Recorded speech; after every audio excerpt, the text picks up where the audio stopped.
আপনার পরিবারকে আপনি ভালোবাসুন।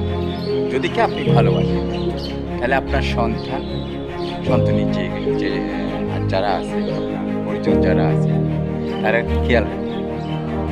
তাদের চলাফেরার প্রতি নজর রাখবেন। আপনি তাদেরকে সুশিক্ষিত করে তুলবেন। সুশিক্ষিত করে তোলা হচ্ছে পিতামাতার দায়িত্ব এবং কর্তব্য। সুতরাং আপনি যদি একজন সুসন্তানের বাবা হতে চান, মা হতে চান, তাহলে আপনার সন্তানের যত্ন, আপনার সন্তানের সেবা, আপনার সন্তানের অবাধ্য আপনার সন্তান আগামী দিনের ভবিষ্যৎ। আপনার সন্তান এদেশের ভবিষ্যৎ। আপনার সন্তানের কাছে রাষ্ট্র, সমাজ অনেক কিছু আছে। সুতরাং আস্থা